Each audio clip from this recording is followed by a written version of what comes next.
Bonjour à tous, bonjour à toutes, bienvenue sur ma chaîne Guitare Passion. Très heureux de vous retrouver. Vous voyez que j'ai à côté de moi mon ami Arnaud de Vinyl Calife qui est venu passer quelques jours chez moi, donc dans l'Ariège.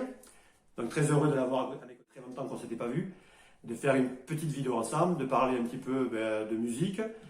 Voilà, donc je laisse mon ami Arnaud commencer. Voilà. Je commence par quoi? Par quoi? Par tes débuts, tes influences, voilà, ce qui t'a fait aimer cette musique. Alors, on est un petit peu différents tous les deux. Bon, on a déjà parlé. Toi, tu es plus hard rock des années 80, rock californien. Ouais, c'est ça. Moi, je suis un peu plus. J'ai monté ma chaîne en guitare, instrumentale, heavy, prog. Un peu de def, bon ça c'est grâce à un ami qui m'a fait un petit peu découvrir cette musique, mais j'ai quand même écouté du def assez tard quand même. Après j'aime pas tout dans le def parce que des trucs que j'aime pas du tout, mais voilà, ça m'a permis de découvrir des groupes, le trash aussi, le trash. Voilà, donc ça fait pas mal de styles de musique. Voilà, mais bien sûr il a fallu commencer. Et donc moi j'ai commencé, mon premier album ça a été mon premier vinyle. Parce que toi maintenant tu es branché vinyle, donc mon premier vinyle ça a été Iron Maiden, donc le premier Iron Maiden qui a été vraiment 80. Une belle révélation. J'étais tout jeune, alors je ne me rappelle plus quel âge j'avais, je devais avoir entre 11 et 12 ans à peu près. Donc voilà, vraiment un album que j'ai vraiment j'ai adoré, que j'écoute souvent. Voilà, de temps en temps un petit peu de nostalgie, ça fait du bien, et de remettre ça un petit peu sur. Je l'ai en vinyle et je l'ai en CD, donc de temps en temps le mettre un petit peu sur la platine et de réécouter un petit peu cette période. Voilà, de ce super album, le premier album de Maiden. Voilà. Et après, c'est vrai que mon deuxième vinyle, ça a été AC/DC. Voilà, période, donc, dernier album avec Bon Scott. Alors, c'est pareil, après on tombe là-dedans, voilà, on est jeune, mais c'est vrai que j'ai pris une claque à cette époque-là, d'écouter cet album magnifique du début jusqu'à la fin, hein, avec Bon Scott, malheureusement décédé peu de temps après, donc après cette sortie de cet album. Donc ça a été la révélation et en même temps la tristesse parce que en fait ça a été un choc musical et puis une tristesse de se dire que Bon Scott n'était plus là. Donc quand on est jeune, ça c'est vrai que c'est pas facile, hein, surtout que je me rappelle des fois j'ai des posters partout dans ma chambre. C'était l'époque, hein. Des posters de Bon Scott, d'Angus, et voilà. C'est vrai que d'apprendre le décès là, voilà, mais après bon, heureusement, AC/DC a pu rebondir avec un superbe album aussi, quand même, il faut le dire. Back in Black, c'est vrai que ça reste quand même un album. Je vais en parler.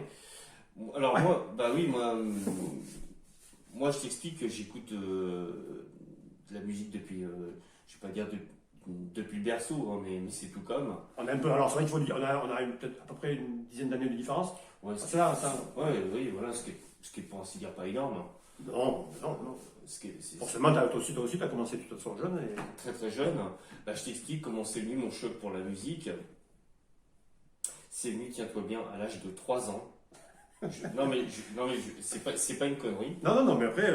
C'est pas une connerie, je t'explique. Je crois, ça c'est selon ce que disait ma mère. Apparemment, c'est venu à l'âge de 3 ans. Et mes parents revenaient de je ne sais plus, des courses ou quoi que ce soit. J'étais sur la banquette arrière et ils m'ont vu en train de chantonner quelque chose avec un langage d'enfant de cet âge. Oui, c'est clair. Voilà, hein, bien sûr. Hein. Qu'est-ce qu'on fait? On fait encore du yaourt, hein, si je puis m'exprimer ainsi. Au début de pouvoir dire quelques mots et quelques phrases. Voilà, c'est exactement ça. Et ma mère a vu que j'étais en train de chanter quelque chose. Et elle a dit à mon père, mais pas possible, il est quand même pas en train de chanter Police, Message in Bottle. Et ma mère a fait un test. Elle a acheté le 45 tours de Police, Message in Bottle. Et puis quand elle a vu que je commençais à être un petit peu fou, quoi, que j'étais, c'est dit, ok, c'est bien ça. Et petit à petit, ça c'est 79, j'avais 3 ans. C'est marrant d'avoir d'avoir un truc aussi marquant, quoi. Aussi marquant et aussi jeune surtout. Et puis je rappelle qu'en plus, à cette époque, on était en pleine période de la pop qui venait d'Angleterre, de ce qu'on allait appeler un petit peu plus tard la New Wave, Ouais. qui est un terme que j'ai jamais vraiment aimé, quoi, parce que ça veut tout et rien dire, quoi. Oui, Et ouais, c'est vrai, je suis d'accord. il y a mon oncle qui m'a pris sous son aile et qui m'a fait découvrir les groupes pop de l'époque, alors c'est-à-dire les groupes comme Spandau Ballet, Style Council, Level 42, Tears for Fears, Ouais. Simple Minds, tous les groupes de l'époque. Qu'est-ce que j'aimais, c'est. Ouais, bah oui, que tous les groupes de l'époque. J'ai un ami, je passe, alors, s'il me regarde, Michel, qui est fan de Simple Mind, et il les a vus je sais pas combien de fois. Et, Ah, c'est un super groupe. Ouais, Super et moi aussi, ouais, j'aime beaucoup. Deux scènes géniales. Et ça, c'est plus du côté de mon oncle. Et du côté de mon père, lui, il écoutait des groupes comme Pink Floyd, comme Genesis, comme Supertramp, Dire Straits, Que des quiches, que des mauvais d'ailleurs. Oui, oui. C'est vrai. Des fois, je me demande pourquoi je rachète tous ces disques, hein, vraiment. Et voilà. Et un jour, on est en 86. Donc là, t'as quel âge? 10 ans. 10 ans. 10 ans. Grosse révélation, je ramène tu sais, à l'école, tu sais, on ramenait nos bulletins scolaires à faire signer par les parents. Ouais. Bon, bah, j'avais bien bossé à l'école, je ramène mon bulletin à faire signer à mes parents, voilà. Je revenais, je ne vais pas dire fier comme un bar tabac, mais tout comme. Bon. Et mes parents m'ont dit, bon, bah, écoute, tu nous as récompensé, maintenant c'est à notre tour. Bien sûr. Normal. Je vois mes parents partir faire les courses, je les vois se ramener 2 heures plus tard avec une étrange pochette toute noire. Je regarde, je ne savais pas ce que c'était. Hein. Je regarde, je fais, ouais, CDC, c'est quoi? Back in Black. Bon. Je pose le lit sur la platine, évidemment. Bien sûr. Et quand ça démarre avec Elsbeth, je dis, oh putain, qu'est-ce que c'est que ce truc? Et bam, la claque. Gros choc, énorme choc. C'était mon tout premier 33 tours. Et quelques mois plus tard, lors des fêtes de Noël, hein, tu sais, je pense que ça dû t'arriver aussi, on recevait de l'argent de poche par les grands-mères, les tantes. Oui, bien sûr. Ouais. Moi, ça m'est arrivé. Et quelques jours plus tard, suite à l'argent récolté, je suis normand d'origine, je suis originaire de Caen. On habitait dans la banlieue de Rouen. On va à Rouen, moi et ma mère, en Seine-Maritime. Et on va dans un magasin qui s'appelait plutôt Side One, qui était spécialisé dans l'apport. Et le vendeur, je revois encore la tête du vendeur qui était halluciné de voir un petit gamin comme ça. Tu m'étonnes, parce que ouais, c'est vrai que. Voilà, et qui lui dit, mais c'est quoi l'album de hard rock qui se vend le plus en ce moment? Et il me tend le Live After Death de Maiden. Gros choc là aussi. Et puis bon bah là, ça a commencé. J'ai commencé à m'intéresser des groupes comme Maiden, ACDC, mais aussi comme Trust. Comme Van Halen, Def Leppard, C'était parti. Accept, Judas, c'était complètement parti. En fait, c'est vrai qu'on met le premier pied dedans et le deuxième, et puis après. Et après, c'est parti. Hein, c'est ce que je dis avec le hard rock. Je rappelle que dans les années 80, on parlait pas de métal, mais de hard. Hein. C'est vrai. On disait du hard. Et puis. On disait les hard rockers. Hein. Les hardos. Les hard rockers, hein, c'est vrai. Hein. Les chevelus. Et c'est une des rares musiques où il y a tellement de bons albums qu'on est tellement collectionneur lorsqu'on se lance dans cette musique que voilà, on peut pas rester indifférent à ça. C'est pas possible. C'est pas possible. Et puis. Après, voilà, le fait de découvrir d'autres groupes. Et il y a un énorme facteur aussi qui va jouer. Figure-toi qu'on est en 87 cette fois-ci. J'avais, comme beaucoup de gamins, comme toi ça a dû t'arriver aussi, on m'avait acheté un baladeur où je pouvais enregistrer mes cassettes et il faisait radio. Un jour, j'étais gamin, j'arrivais pas à dormir. J'étais en train de tripoter les radios, voir ce qu'il y avait de bon. Et puis je commençais à entendre Lussa, bande de petites graisseuses et bande de petites graisseuses, c'était Zégut. Et puis ça a forgé aussi une partie de ma culture musicale avec Zégut, Wango Tango, hein, l'émission sur RTL pour ne pas la nommer. J'ai découvert Metallica. Il est toujours, je crois, un peu, non RTL2. RTL2, hein. RTL2, Pop Rock Station. Je l'ai vu quand je suis allé au Hellfest. Super adorable. Moi, je l'ai vu, peut-être ça m'a fait. Moi, je l'ai croisé. C'est une sorte de. Moi, je l'ai croisé une fois, c'était au concert de Journey, au Bataclan en 2009. Super adorable. Ah oui, Et le mec, il est toujours. Il est toujours à fond, toujours. Et grâce à Zégut, j'ai découvert des groupes comme Metallica, comme Queen's Rage, comme Savatage. En parallèle, j'ai découvert aussi des groupes comme Marillion, comme Saga. Bon, bah là, ça a encore plus renforcé. Là. Bien sûr, bien sûr. Mais pour revenir à Zégut, c'est vrai que quand je l'ai. Parce que je savais pas qu'il était. Qu'il était comme. En fait, il fait encore le reportage pour Arte. Ouais. Et donc il traîne dans le Hellfest avec son micro, il est là, tac. Il interviewe les groupes. Et je me suis retrouvé à mon. Ouais, mais exactement. Et à un moment donné, j'étais devant la main stage, je sais plus ce qui passait, et putain, je vois un gars donc derrière les barrières, bien sûr avec sa barbe légendaire, et en plus il a pas trop changé, je l'ai reconnu, hein, je me dis putain, mais c'est Zégut ça. Et le gars était là avec son micro là, toi, donc il est. Ouais, puis tu peux carrément aller le voir, lui Ah parler. ouais, non, mais c'est pas lui qui va te jeter. Hein. Non. Il n'y a pas plus adorable, il n'y a pas plus humain que. Et le gars, t'imagines quoi, il est toujours à fond quoi. Alors je sais pas quel âge il peut avoir, mais t'as l'impression que c'est le mec qui. Ah bah, il a plus de 60 balais maintenant. Je pense, oui. Il est plus tout jeune, hein, le père Zégut. Hein. Ouais.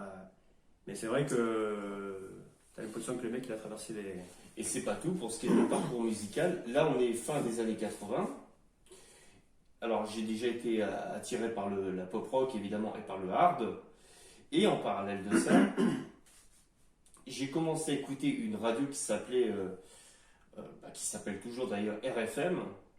Oui. Et qui passait énormément de musique californienne, de la West Coast, qui passait énormément Toto, dont je suis devenu immédiatement fan. Je suis, ça a été un choc. Après, tout à l'heure, on en parlait en off, tout à l'heure, qui c'est qui n'aime pas Toto? C'est pour ça que tu me disais, Toto, ils ont été, aux États-Unis, ils ont été, mais c'est, les gens, comme nous, quoi, on est fans, après tout le monde aime Toto. C'est tellement une musique, abordable. Moi, je pense qu'on a un problème en France comme partout ailleurs, et c'est également valable dans d'autres pays, c'est que les critiques rock, je dirais les critiques pures et dures, si je puis m'exprimer ainsi, n'aiment pas tout ce qui est trop technique, trop... c'est la musique un petit peu plus joyeuse, la musique un peu plus rentre dedans, le hard rock, le prog, le rock FM, ça a toujours été méprisé des critiques. Par contre, ça a toujours... le grand public a toujours été fan de cette musique-là, quoi. Oui. Et je pense que Toto a toujours été méprisé des critiques parce que c'est pas bon de faire ce style de musique-là, c'est trop technique, c'est des musiciens de studio en plus. Donc voilà. Moi j'ai du mal à comprendre qu'on puisse descendre un tel groupe. Après, comme je te disais, individuellement, nous, de tels musiciens, parce que nous ce qu'on aime c'est les belles choses. Ouais. On aime les choses qui sont super bien foutues, qui sont bien produites. Quand tu vois, par exemple, je prends l'exemple, moi quand même la guitare, Lukather, c'est quand même, il fait partie peut-être des meilleurs guitaristes au monde, quoi. Ah bah pour moi c'est Dieu. Voilà, tu vois, je veux dire, il est quand même, tu peux le classer dans, tu vois, donc, après je sais pas si lui on tapait dessus, mais comment tu peux critiquer déjà la carrière du groupe, la carrière solo de Lukather, voilà. Après voilà, comme tu dis, la critique est facile. Et l'art est difficile. Oui. L'art est très difficile. C'est pour ça que ça me choque même, je dirais même, parce que comment on peut taper sur on peut critiquer, la critique, oui. Quand tu fais partie d'un magazine ou n'importe quoi, c'est ton job. Tu as un album qui arrive, tu vas faire tes commentaires de tel groupe ou machin. Mais comme tout à l'heure on en parlait que Toto, après cet album aux États-Unis a été boudé ou a été mis. Après Toto 4, on va dire que oui, le groupe a été mis. Alors qu'en France, on en parlait tout à l'heure.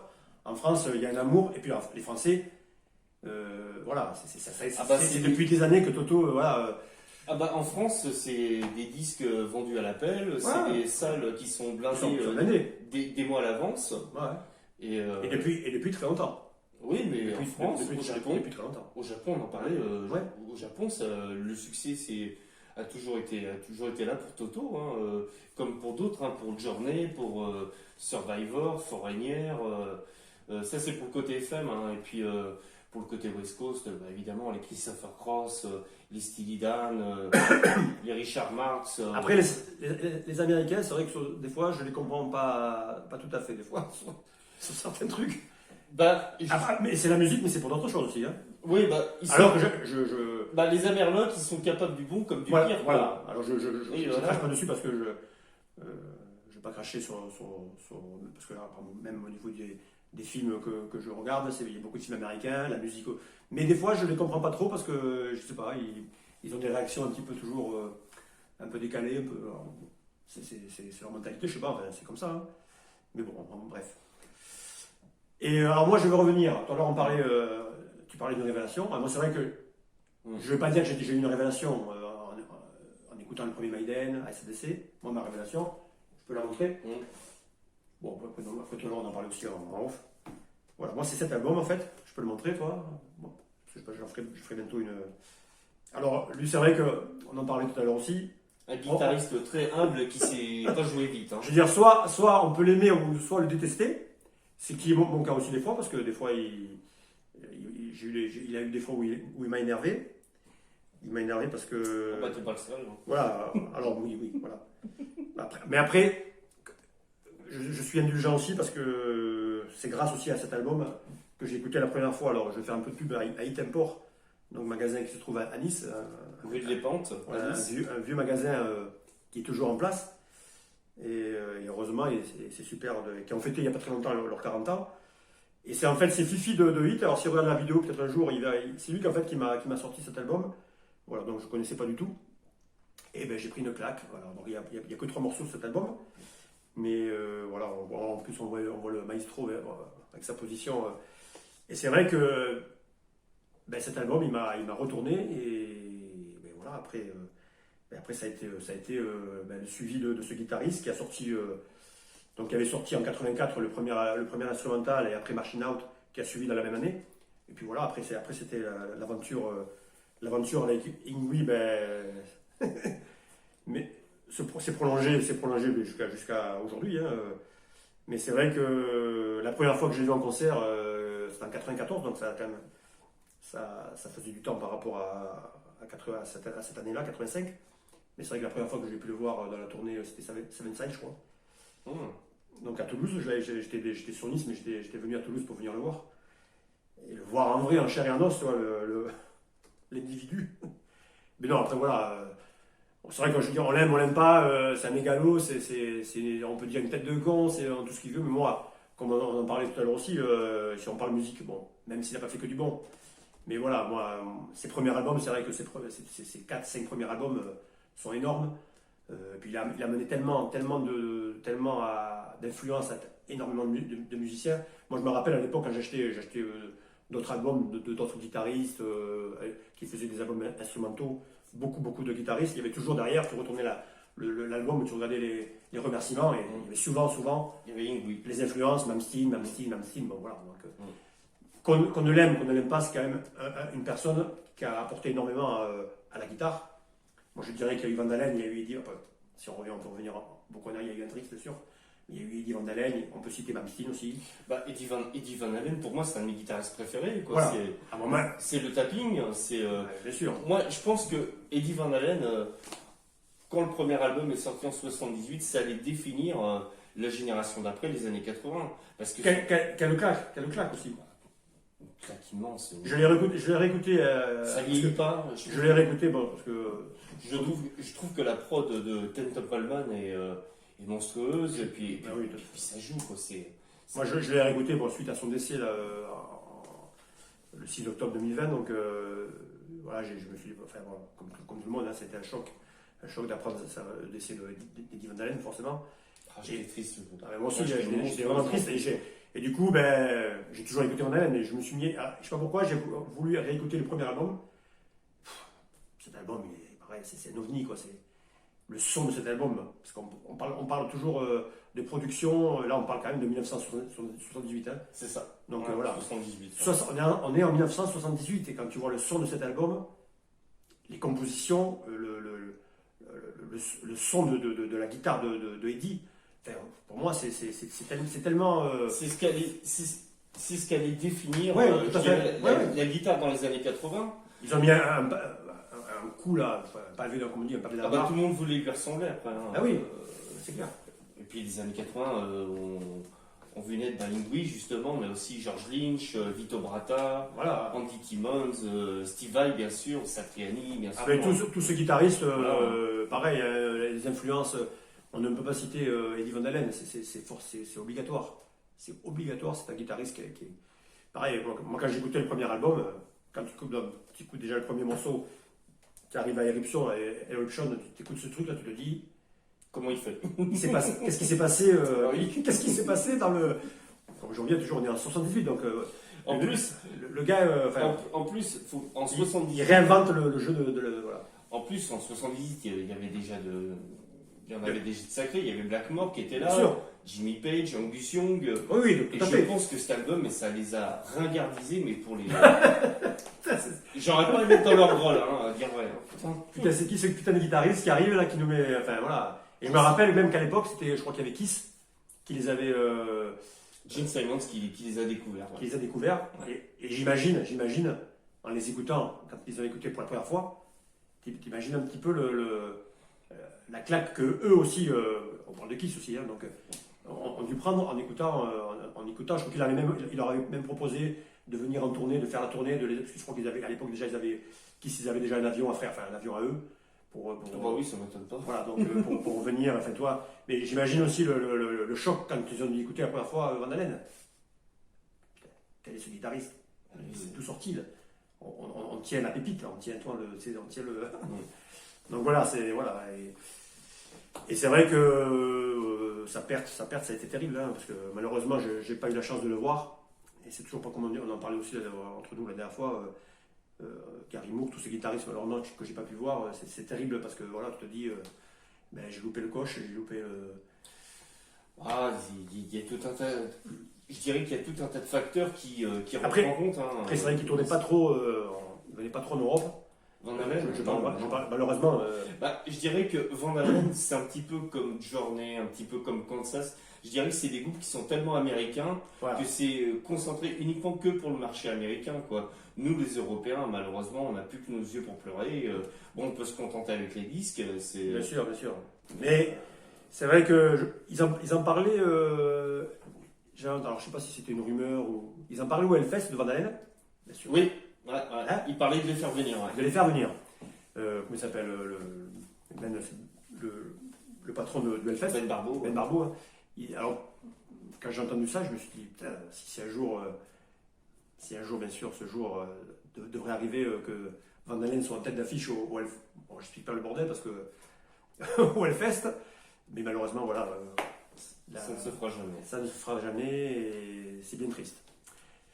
C'est comme ça, la vie, malheureusement, faite de gens qui, surtout que nous, aimant la musique, il n'y a pas que Eddie Van Halen, hein, malheureusement, il faut se préparer aussi à d'autres musiciens hein, qui vont nous quitter enfin, le plus tard possible. Hein, mais Oui, moi, c'est vrai que moi, à chaque fois, j'ai toujours Bah, il y a eu une sacrée casse hein, ces dernières années. Hein. voilà, une sacrée Là, on casse. peut dire que. Il y a une sacrée casse. Voilà, Il ne fait pas des moindres, hein, donc. Bah non, Ronnie James Dio, Gary Moore, Malcolm Young. Malcolm Young. Lemmy aussi, ouais, Lemmy. Hein. Putain. Voilà, ça commence à faire beaucoup là. Hein. Vinnie Paul qui a rejoint son. Ah oui. Enfin, la liste est tellement longue aussi. Malheureusement, c'est comme ça. Mais c'est vrai que nous, les amateurs de. On fait la rubrique nécro. Hein. Non, les amateurs de musique, c'est vrai que c'est toujours un crève-cœur. Hein. Putain, à chaque fois, moi, à chaque fois de près ou de loin, ça me touche toujours de me dire putain, le mec il est parti. Il y en a quand même 4 ou 5 où ça m'a foutu un choc. Moi, en premier lieu, ça a été Dimebag, Darrell. Ouais. Là, j'ai pas compris. Non, en plus, c'est violent. C'est atrocement violent. Ça a été violent. C'est pas. Très, très violent. Enfin, je veux dire, il aurait pu mourir de maladie, le choc aurait été. Mais là, qu'est-ce qu'il peut avoir de pire d'être tué sur scène? Il peut pas avoir pire. Il peut pas avoir pire. Comme on dit, lui, par exemple, il aurait voulu, en vieillissant, comme des fois il y en a qui le disent, hein, j'aimerais, mon souhait c'est de mourir sur scène, en vieillissant. Mais lui, il pas de la bonne façon. Quoi. Pas de la bonne façon.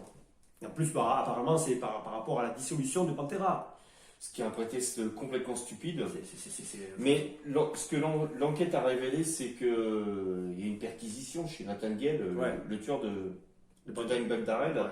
Et apparemment, ils n'auraient trouvé aucun album de Pantera. Quoi. Ça a été un prétexte à la con. Ouais. Et puis je suis désolé, on a beau être fan de tel ou tel groupe, on va Enfin, pas les déshabiller sous prétexte. Nous les premiers, enfin, imagine-toi. Oui, oui, Enfin, oui. surtout nous, t'imagines, si on avait un problème psychologique, ou enfin je sais pas trop quoi, si à chaque fois, parce que un de nos groupes préférés, entre guillemets, un tel musicien s'en va, on va jouer à machin, enfin. Bah, quand je te disais que les Américains sont capables du meilleur comme du pire, hein, voilà, on en a eu malheureusement. Ça a été une vraie tristesse. Ça a été parce que voilà, pour moi, c'était. Je peux pas comprendre qu'on puisse se faire tuer sur scène, quoi. C'est hallucinant. Enfin, il n'y a pas de mots, quoi. C'est Y a triste. pas- Et puis, on a bien vu par la suite les hommages qui ont été énormes.